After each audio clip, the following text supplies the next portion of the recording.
I was nothing. Poor gentleman. I behaved like a vulture ready to devour carrion. If I knew where she lived, I would apologize, but I'll make amends on Monday. Myrna deserves all my respect. She's a kind to Mary. He scratched his chin and tapped his hand in the air. He turned on his heels and went back to the restaurant. He finished his drink and signaled to the waiter. I felt a pang of remorse for having let her go. I was starting to get upset and feel sorry for the girl when the waiter approached, asking if Eider had already chosen the dish for a moment. Eider forgot about Myrna, immediately turned his attention to his stomach, and felt hungry with a gesture. He pushed away the thoughts. Well, on Monday, I'll definitely have a serious conversation with her. Aloy woke up earlier than usual. She had scheduled to meet Dr. Brandeo at 8 o'clock sharp in front of the International Arrivals Gate. It was 6 o'clock in the morning. She tossed and turned happily in bed. Rubinho slept in silence. She tried not to make noise. She got up and tiptoed to the bathroom. She took a comforting shower and went into the adjoining room. She had already left her clothes laid out the night before. Aloy was a practical woman. She quickly got ready with care and put on makeup. She grabbed her bag and gently kissed Rubinho's face. Oh, what a perfume. I'm already awake, my dear. Stay in bed, I'm going to have some. Coffee at the airport. No way. I'll make coffee in a second. Aloy gently pushed back. You can stay lying down. It's still too early. Sleep a little longer and then make plans with Aitor. I don't know what time I'll be free. I'll prepare a beautiful meal. No matter what time you arrive, I'll ski and serve it, my princess. Aloy kissed her on the cheek. There's no need, my love. And remember, we have a meeting at Uncle Gustavo's house tonight. It will be your debut in the group. I'm so happy. I'll love going to your uncle's house. It's amazing every time I read about mediumship or we discuss spiritual cooking topics. I feel so comfortable. It's as if I already know the subject. That's right, I know how you feel. One more reason to be in a good mood. Do you know how many new ideas you absorb from these meetings? Now I need to go. Aloy cleared her throat. We need to talk later. Rubinho widened his eyes. What can we talk about when I get back? Not now. Stay calm. Enjoy the day. Aloy kissed Rubinho and left. He kept thinking about the conversation. When Aloy said they needed to talk, he shivered, but with his good manner, with a good sense of humor, he quickly pushed away the disturbing thoughts with his hands. Well, now is not the time to think about anything. I'm the one who gets impressed from time to time. I have nothing to worry about. I like Aloy and she likes me. I'm going to get up, take a shower, and invite Eider for coffee and a fun walk. In a little over half an hour, Rubinho was already turning the corner of his building. In fact, Eloisa lived very close to his apartment. He entered the building and took the elevator. He opened the door very slowly so as not to make any noise. But what was his surprise when he saw Eider drinking coffee. Good morning. Rubinho replied in a good mood. I thought you were still mad at me. Oh, forget it. I'm much better. It's been a long time since I slept so well. I haven't had nightmares. That's a good sign, but you have a different sparkle in your eyes. What happened after work? Eider laughed mischievously. I went out with Mina. So, you need to get to know her better. She's a sensitive woman. And how is it? I took her to dinner, but she was a little nauseous and decided to go home just like that. Yes, why? Rubinho felt slightly dizzy. He yawned a little. He replied, There's something strange, my friend. Trust me, appearances can be deceiving. Myrna suffers from some kind of disorder. Again, this conversation. I talked to Aloy, and we would like to help Myrna. Would you mind if we talked to her about it? She seems to be on our team. Eider felt a hint of jealousy. Rubinho responded by imitating a cavernous voice. One of those who believe in the invisible. I already said that I don't like this kind of subject. You can't respect me. I don't believe in any of that, period. There's no need to get angry. I just said what I feel. Nothing more. I have nothing to do with your life. What makes it your problem is yours. Each person is responsible for what they attract. I don't think that way. Rubinho had slept at Aloya's house, and Eider was left alone without the positive energy vibration of Binho. He kept the apartment free of negative interference. It was easy for Herculano, accompanied by two spirits he found on the street, to enter and settle in the apartment. The old man urged, "That's right. You're already suffering from love for that girl Myrna. She's the girl you have to marry. Rubinho is jealous. He wants to see you unhappy. Be careful." Herculano screamed and exuded a vibration of hatred so strong that Rubinho captured it in the form of increasingly intense dizziness, now accompanied by a slight tachycardia. Immediately upon feeling the heavy energies, Rubinho tried to maintain balance, concentrated, connected with his spiritual friends, and requested help from his chest. A violet light began to emerge, flooding the environment. The spirits that were with Herculano ran away. He's the son of the devil. Let's get out of here. Herculano gritted his teeth with hatred. I'm leaving. The energy is getting heavy for me, but I'll be back. Eider, wait, because I'll be back. You've harmed the poor thing, he said, and now I'm going to get you back. Hyder felt his irritation subside, but he was still influenced by the thoughts of Herculano. You're a friend of the Jaguar, Rubinho. What's the point of acting like a fool? It's always been like this since the beginning. You've always competed with me. Where did you get that idea? Among friends, there's no competition. I really like you, even though I was angry. Ador gave in. Something deep down told him that Rubinho was being sincere. He hugged him tightly. I'm afraid of losing your friendship. You know I don't trust people.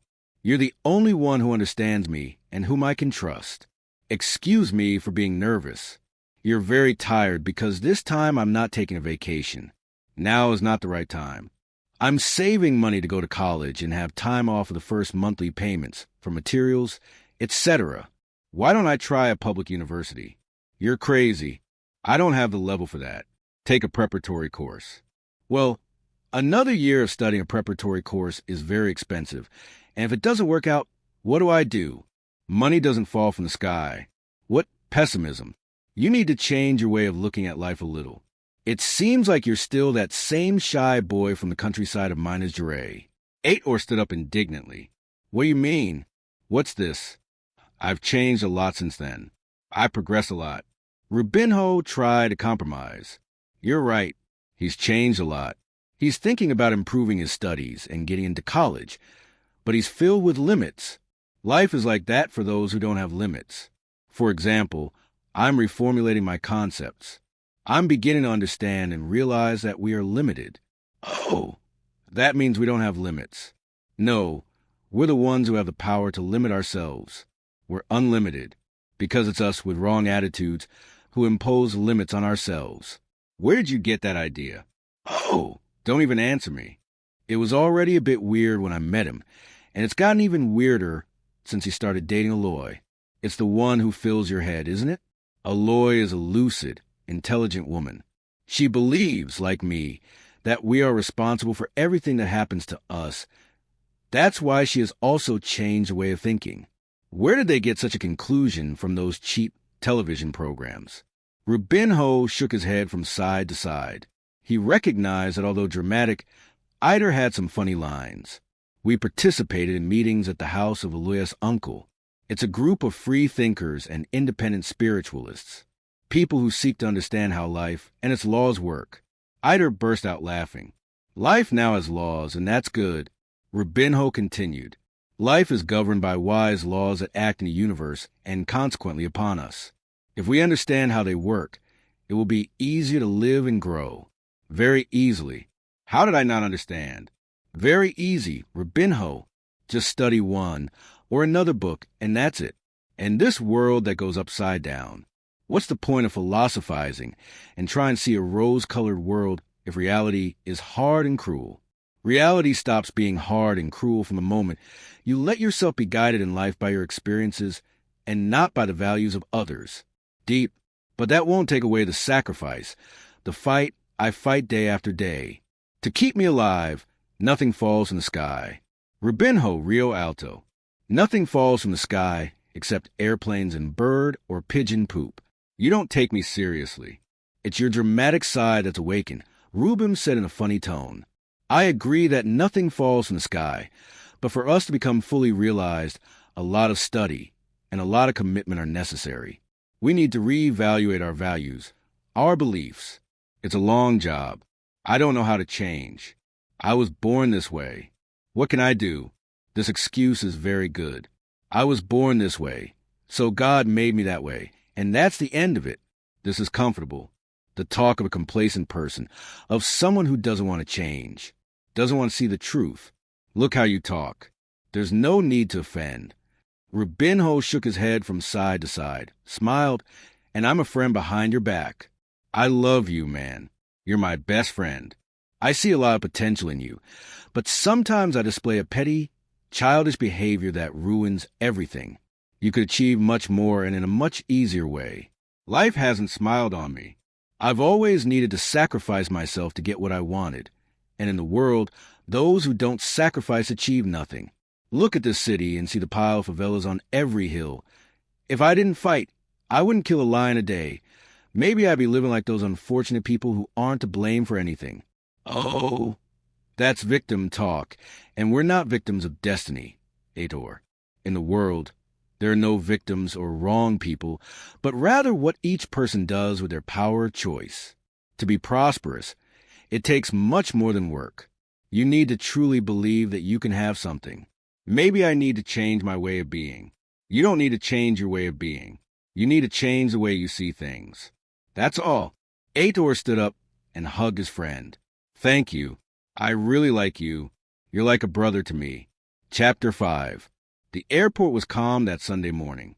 Aloy quickly got out of the taxi, quickened her pace to the place she had agreed with her boss.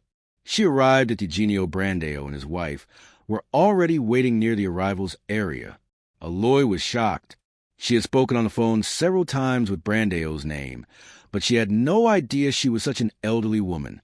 Leocadia was a middle-aged woman with the confidence and behavior of a much older woman.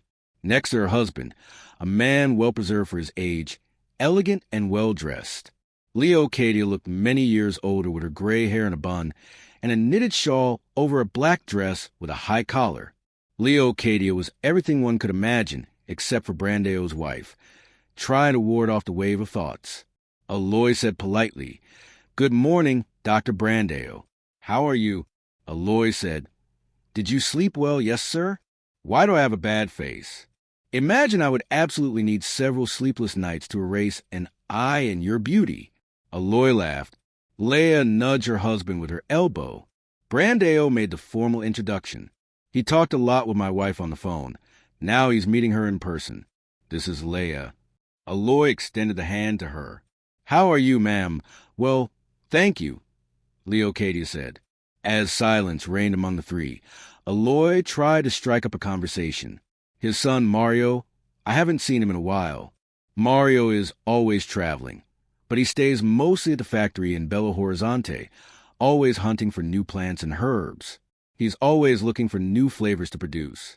He lives sowing to the forests of this rich country, looking for a new edible plant, a new leaf that transforms into an excellent seasoning. Where it is, it's on the outskirts of Manaus, but at any moment something new appears. This is my son. Leocadia said nothing, her head down, rubbing her hands as if it were torment to be in that place. Aloy watched Slo's hand. For a moment, she seemed so cold next to her husband. They barely touched. It was very strange.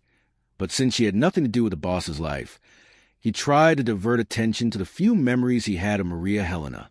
When she had first joined the company as a receptionist, Aloy had already heard a lot about Brandeo's daughter. She was a dedicated young woman who had worked throughout the Belo Horizonte factory and then worked for some time in the Rio office. In Aloy's memory, Maria Helena was not very attractive. She had very large eyes, glasses were also large, and her hair was always straight and looked unkempt. What she remembered of Eugenio Brandeo's daughter was a somewhat relaxed woman. In appearance, although very competent, Leocadia continued to move abruptly. She let out a muffled scream as if the torment of being in that airport was finally going to end. "Look, Maria Helena is arriving." Brandeo and Louis looked through the arrival's door. Neither the father nor the secretary recognized the girl, in front of the small crowd that was leaving. "Where's our daughter?" Leocadia replied in a distant tone. "She's your favorite, and she no longer remembers her face." What a father you are. Before Brandeo had time to react, Maria Helena let go of the cart with the bags and ran to her father. Daddy, I miss you so much, daughter. How hard it is to be away from you. I don't want to be so far away from you anymore. It was great to study and learn abroad, but from now on, I don't want to stay away from you. Maria Helena hugged her father tighter, showering him with resounding kisses on his cheeks. Aloy was amazed, because she had never seen her boss in such a relaxed state. My girl, what did they do to you? If you passed by on the street, I wouldn't recognize you. Maybe he'd even flirt with you, she joked. You're beautiful, magnificent, now, Daddy. Time has been precious medicine. The American air has helped me a lot. I've changed a lot. You're so beautiful, beautiful like this. You must have already found a boyfriend. No, Daddy, 1 or 2 boyfriends, but nothing serious. The American man lacks a bit of sensuality, something that here in Brazil, men have in abundance. He hugged her tenderly and continued, See, daughter, do you remember Aloy? It was with her that you talked in the last few days. And why not say, our secretary from now on? Maria Helena greeted this with delicacy. How are you? Thank you. And you're not tired from so many hours of flying. I was dying to step on this floor at that moment. Maria Elena's eyes met Leocadia's. She greeted her mother with 2 kisses on the cheek. How are you? Mom wasn't expecting you here. Motherly obligations. Fulfill my role if you still remember you have a mother. Maria Helena exhaled a deep sigh. Now I remembered. Let's maintain a healthy relationship. Leocadia didn't answer, and Brandeo widened his eyes. In other times, Maria Helena would have given rude answers. The fight would be raging. But no, the daughter had maintained a different posture. His daughter thought, besides being beautiful, she was different. He shook his head from side to side. Aloy intervened. You're really not tired. I came to schedule the meetings to arrange something. We can organize everything later. What's up? Take your day off. After all, today is Sunday. Rest, Aloy, because tomorrow will be a busy day. Is it okay to meet at 7:30? I like to start work early. That's great for me. It's easy for you to get to our house. Laranjeras. Yes, no problem. Great. I'll wait at 7:30 sharp. Eugenio interrupted at home. Why are the board and the other managers waiting for you so early? No, sir. I'm arriving, and I need to organize things. I know everyone wants to greet me, bring ideas, solutions, and even problems, but now is not the time for that. The country is going through a situation, and I need to prepare our companies for the turbulence. I need peace and quiet, and I'm going to entrust Aloy with many tasks. She will be the intermediary between me and the board this first week, but Maria Helena and the people who came from Belo Horizonte. No, Dad, I've already decided, and turned to Aloy, tomorrow is 7:30 at home, right? Yes, everything is fine. They said goodbye. Eugenio, in a loud voice, was talking animatedly with his daughter. The driver was carrying the luggage cart, and Leocadia, right behind, followed them with her head down and without participating in the conversation. Aloy was amazed by Maria Helena. She looked nothing like the girl she had years ago, ugly and poorly dressed. In fact, Maria Helena started to take better care of her appearance. She took care of her brown hair and cut it to a fashion model. She exchanged her glasses for contact lenses. She started to wear elegant clothes. She had lost weight and showed a well-toned body. Satin smooth skin, well cared for, her eyes, previously large and disproportionate, and now with a perfect, framed face. An elegant haircut. Maria Helena had transformed into a beautiful woman. Aloy left the airport happy. She thought she would have to stay with her boss all day, but she was free. She got in the car and went straight home. When she arrived, she didn't find Rubinho. She looked around and smiled happily. The bed was made. The kitchen was clean. Everything was in order. Rubinho was truly the ideal companion. A little hesitant to express her feelings, but she thought it was worth it. Later that night, after the meeting at Gustavo's house, she would tell him everything that was in her heart. She took off her high heels and felt comfortable walking barefoot around the house. He must be with her. I'll call Rubinho. He answered, what a surprise. I'm running. How could it be a kiss? It was Aloy. Ida asked. Yes. She's already arrived and invited us to have lunch with her. I'm going to get in the way. Enjoy it. I don't want to get in the way. I think it's even good because she keeps saying she'd like to go out more with you. And look, I don't even feel like eat her through a pillow at her silly friend. Right now, my eyes are only on Mina. So let's go, I'm going to change. They left and soon they were at Aloya's apartment. It was the first time Ida had set foot there. I felt a hint of envy because he had to live in a cramped apartment, and she had the luxury of living so much better. As she entered the elevator, she commented to Rubinho, "She lives so close to us. And look what a difference," she said as she looked at the interior of the elevator, all paneled in noble wood and details in golden metals. It's a luxury building. Ida, here only people with a lot of money live in the fine grain. Aloy is not Mila. She is getting there. She is prosperous. She values and observes with interest everything that is beautiful. She ends up attracting beautiful things to herself. God forbid, living in a place like this must be disgusting with so many stuck-up people. Rich people are not humble. They are prejudiced against the rich. I have everything. Rich people are petulant. Humble people are the ones who are nice friends. They care about us, and in certain situations, they even give the little they have to those who have nothing. I value this type of person. Be careful with what you value. You could end up destroying these people. Maud exchanged her glasses for contact lenses and started wearing elegant clothes. She had lost weight and showed off a well-toned body. Her satin-smooth skin was well cared for. Her eyes, previously large and disproportionate, were perfectly framed by her elegant haircut. Maria Helena had transformed into a beautiful woman. Aloy left the airport happy. She thought she would have to stay with her boss all day, but she was free. She took the car and went straight home. When she arrived, she didn't find Rubinho. She looked around and smiled happily. The bed was made, the kitchen was clean, everything was in order. Rubinho really was the ideal companion. She was a little hesitant to express her feelings, but she thought it was worth it.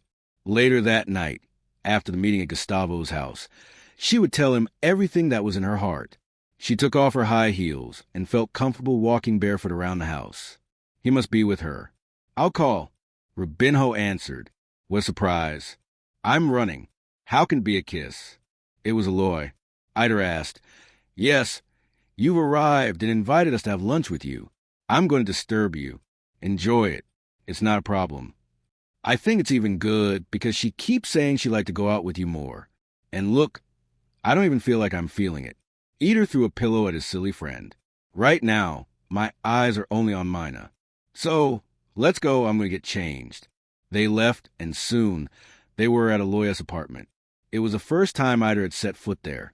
I felt a hint of envy because he had to live in a cramped apartment, and she had the luxury of living so much better. As she entered the elevator, she commented to Rubinho, "She lives so close to us. And look what a difference," she said as she looked at the inside of the elevator, all lined with noble wood and details in golden metal. It's a luxury building. Ida, only fine people with a lot of money live here. Aloy isn't Mila. She's getting there. She's prosperous. She values and observes with interest everything that is beautiful. She ends up attracting beautiful things to herself. God forbid, living in a place like this must be disgusting with so many stuck-up people. The rich aren't humble. They're prejudiced against the rich. I have everything. Rich are petulant.